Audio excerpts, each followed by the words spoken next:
उत्तर प्रदेश में आज जो हमारी जीएसडीपी है, यह जीएसडीपी जो उत्तर प्रदेश की 16-17 में लगभग 13 लाख करोड़ की थी, आज यह बढ़ करके इस वित्तीय वर्ष के अंत तक यह बढ़कर के लगभग 35 लाख करोड़ तक पहुंचने जा रही है। कोई तुलना है?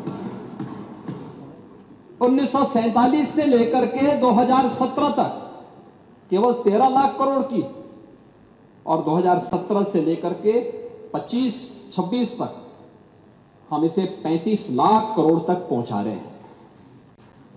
उत्तर प्रदेश का जीडीपी में योगदान जो केवल 8% रह गया था, 50 के दशक में जो 14% था, 2016-17 में रहकर केवल 8% रह गया था, आज इसे हम 9.5% तक पहुंचाने में फिर सफल हुए हैं।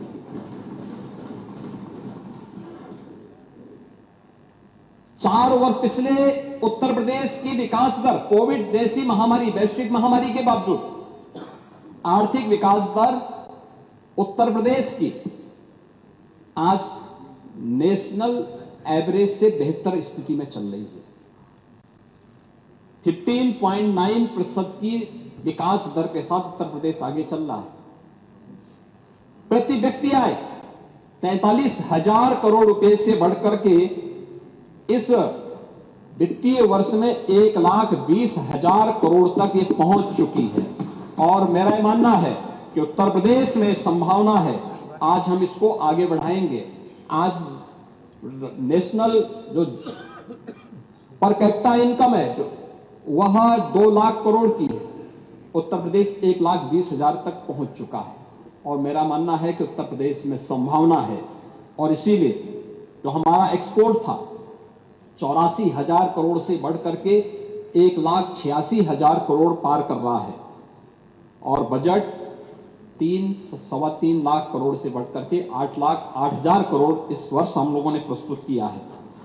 केंद्रीय करों पर निर्भरता 56% से घटकर के 46% रह गई है। राज्य की हिस्सेदारी भी हर एक क्षेत्र में आगे बढ़ी है। स्टेट एक्साइज 52 यानी 12,000 से बढ़कर के यह 60,000 तक पहुंचने जा रही है। और नीति आयोग के फिस्कल हेल्थ इंडेक्स में 8.9 अंकों का सुधार हुआ है।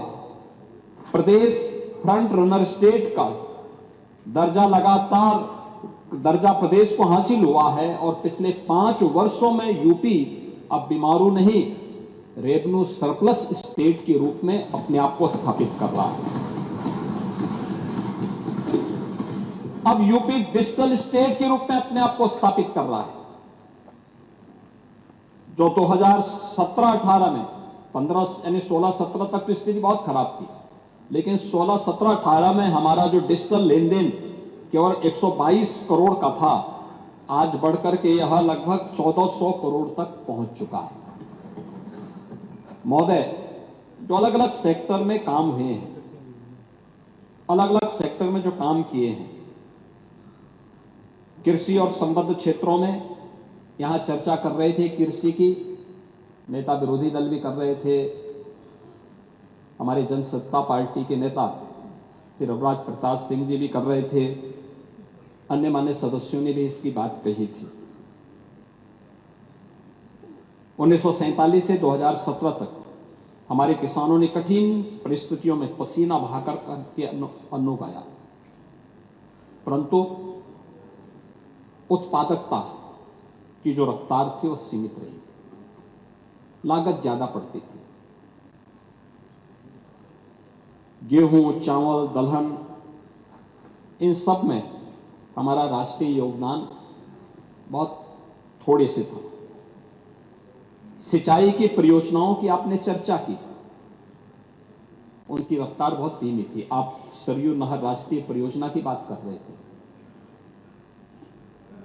पांडे जी, ये सरयू नहर राष्ट्रीय परियोजना 1971 में बनी थी। उस समय इसकी लागत थी 100 करोड़। इसका जो डीपीआर उस समय बना था वो 100 करोड़ का बना था, लेकिन योजना जब समय पे नहीं बनती है, ईमानदारी से उसका क्रियान्वयन नहीं होता है, तो जब 2021 में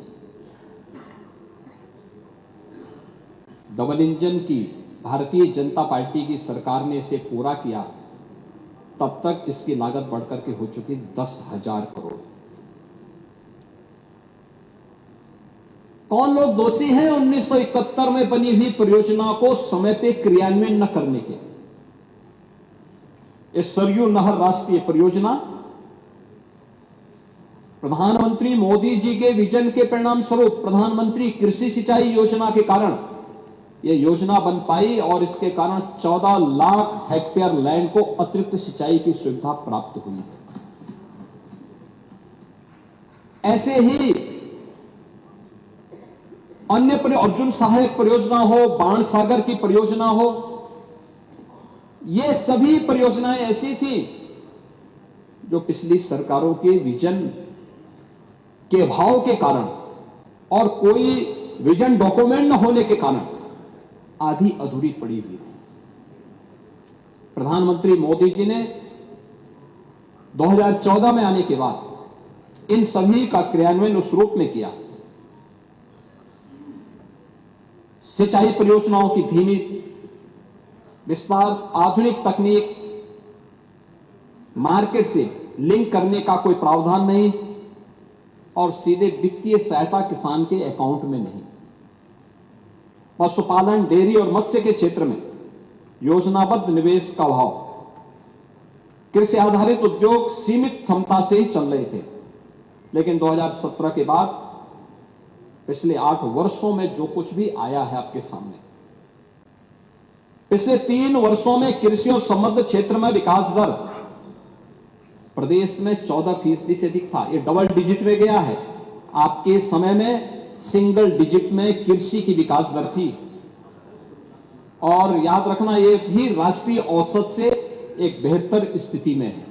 उत्तर प्रदेश जैसे राज्य में संभावना है, क्योंकि उत्तर प्रदेश देश के अंदर सर्वाधिक सिंचित भूमि किसी के पास है तो वह उत्तर प्रदेश के पास है। सबसे उर्वरा भूमि किसी के पास है तो उत्तर प्रदेश के पास है। खेती में नई तकनीक के समावेश, अच्छी क्वालिटी के बीज और खाद की पर्याप्त उपलब्धता के फलस्वरूप जो प्रदेश का खाद्यान्न उत्पादन में राष्ट्रीय योगदान आज बढ़कर के हमारा जो राष्ट्रीय पहले सीमित जो स्थिति थी आज वो बढ़कर के लगभग 21% खाद्यान्न उत्पादन अकेले उत्तर प्रदेश कर रहा है पूरे देश के लिए, जबकि देश के अंदर जो कृषि योग्य भूमि है उत्तर प्रदेश के पास उसका शेयर केवल 10% है। जनसंख्या 16% है, लेकिन खाद्यान्न उत्पादन उत्तर प्रदेश से, क्योंकि प्रकृति और परमात्मा की जो असीम कृपा है, उस असीम कृपा का परिणाम हमारे अन्नदाता किसानों के परिश्रम और पिछले 8 वर्ष के अंदर किए गए प्रयास का परिणाम है कि आज उत्तर प्रदेश का इसमें योगदान देश के अंदर 21% तक पहुंचा है। 2024-25 में गेहूं उत्पादन 414.39 लाख मीट्रिक टन, जो राष्ट्रीय योगदान यानी देश के अंदर को गेहूं उत्पादन में 35% से अधिक है, जो देश में नंबर 1 पर है। गेहूं उत्पादन में 30 कुंटल प्रति हेक्टेयर से बढ़ाकर के आज 40 कुंटल को पार कर चुका है। कुछ प्रगतिशील किसानों ने 48 और 50 कुंटल पर हेक्टेयर भी पैदा किया है, लेकिन एवरेज 40 कुंटल प्रति हेक्टेयर आया है। चावल उत्पादन 219 लाख मीट्रिक टन, राष्ट्रीय जो देश के अंदर यूपी का योगदान है वह लगभग 14.7%, ये देश में अग्रणी है। गेहूं और चावल का राष्ट्रीय योगदान जो क्रमशः प्रदेश में हमारा जो था वो 30% से बढ़कर के 35% गेहूं में और चावल में 12% से बढ़कर के लगभग 14.7% तक उत्तर प्रदेश का योगदान बढ़ा है। उत्तर प्रदेश में 2016-17 से 2024-25 के बीच प्रमुख फसलों में औसत उत्पादन का जो वृद्धि दर है वो 42.8% है, जबकि इससे पहले 16-17 के पहले यह जो योगदान था ये मात्र 8.7% ही था। अब दलहन और तिलहन को आप देखें, दलहन और तिलहन में भी उत्तर प्रदेश ने तेजी के साथ अपने अन्नदाता किसानों के जीवन में परिवर्तन लाने का काम किया। तिलहन उत्पादन 29.2 लाख मीट्रिक टन, आज यह लगभग 7% तक यूपी पहुंचा है राष्ट्रीय योगदान में,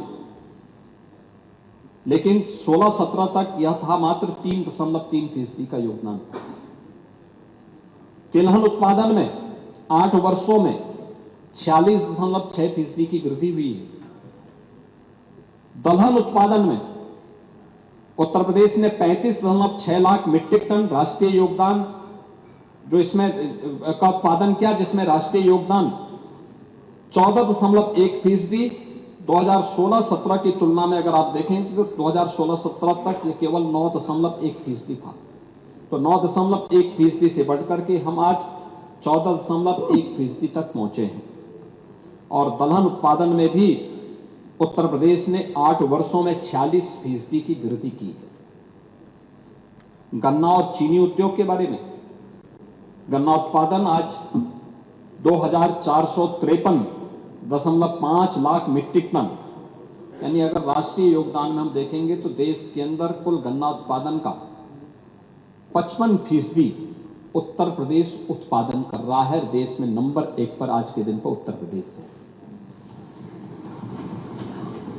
हमारे सदस्य पंकज मलिक कह रहे थे कि 14 दिन में गन्ना मूल्य का भुगतान, 120 चीनी मिलें चल रही हैं, 120 में से 105 चीनी मिलें ऐसी हैं जो 14 नहीं, अब 1 सप्ताह के अंदर गन्ना मूल्य का भुगतान कर रही हैं। 15 चीनी मिलें हैं जिनका भुगतान लेट है, और सरकार ने उनके खिलाफ भी FIR लॉन्च करके उनको सुनिश्चित किया है कि जो गन्ना समय पे भुगतान नहीं करेगा उसके गन्ना क्षेत्र में उतनी ही कटौती करके भुगतान करने वालों को गन्ना हम उपलब्ध करवाएंगे। महोदय, अब तक 17 से अब तक उत्तर प्रदेश के गन्ना किसानों के पास 2,86,000 करोड़ रुपए का गन्ना मूल्य का भुगतान DBT के माध्यम से किया गया है। अगर मैं इसको 2000 से 2017 के बीच की तुलना करूं, यानी 1996 से 2017 के बीच की बात तुलना करूं, तो उससे यह 72,000 करोड़ रुपए से अधिक भुगतान किया गया है गन्ना किसानों को।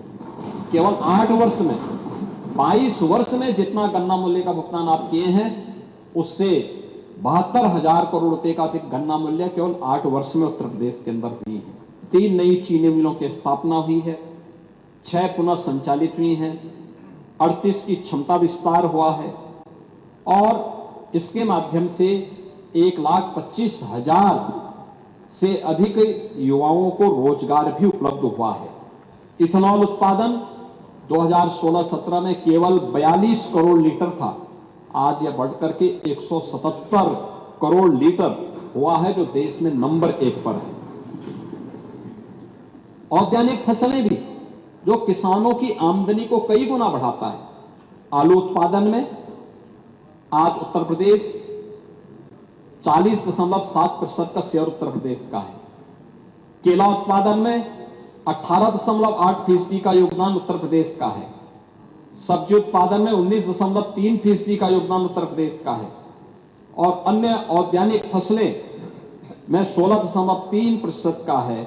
और कृषि विविधीकरण में भी विभिन्न फसलों के साथ सब्जी, फल और सब्जी की खेती करने में देश में भी आज उत्तर प्रदेश नंबर 1 पर है। और उत्तर प्रदेश राज्य औद्यानिक निर्यात प्रोत्साहन बोर्ड का गठन भी हमने यहां से खाद्यान्न को निर्यात करने के लिए प्रदेश देश के अंदर एक व्यवस्था बनाई है। अगर मैं इस बात की चर्चा करूं कि कैसे उत्तर प्रदेश के अंदर एमएसपी की आपने चर्चा की, नेता ने एमएसपी की चर्चा की थी। एमएसपी क्या होता है? 2016 तक आपने किसानों के आंखों में धूल झोंकने का काम किया था। उनके खाद्यान्न उत्पादन को बिचौलियों के माध्यम से आपने खरीदने का काम किया था। कोई प्रोक्योरमेंट सेंटर नहीं लगते थे, ये बिचौलियों के माध्यम से खरीद फरोख्त होती थी।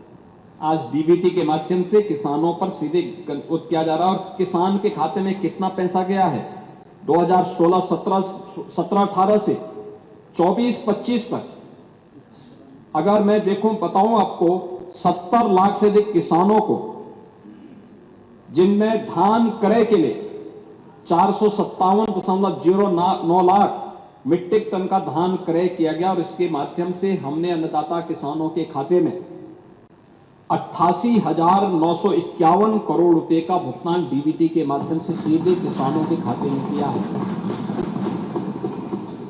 गेहूं खरीद में 51 लाख से अधिक किसानों के खाते में 200, जिसमें उनसे खरीदा गया 204.26 लाख मीट्रिक टन गेहूं खरीदा गया, और 35,933.46 करोड़ रुपए गन्ना ऐसे धनराशि डीबीटी के माध्यम से उनके खाते में दिया गया।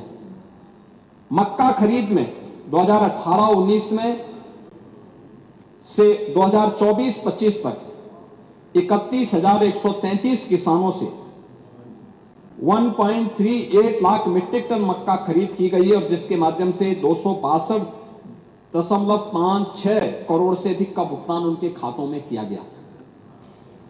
बाजरा खरीद में 94,465 किसानों से 4.78 लाख मीट्रिक टन बाजरा की खरीद हुई, और 458.47 करोड़ रुपए से अधिक का भुगतान उनके खाते में किया गया। ऐसे ज्वार खरीद, दलहन, तिलहन, इन सभी का भी हम लोगों ने किया, और दुग्ध उत्पादन के साथ ही उनके नस्ल सुधार के लिए भी जो ठोस प्रयास किए गए हैं।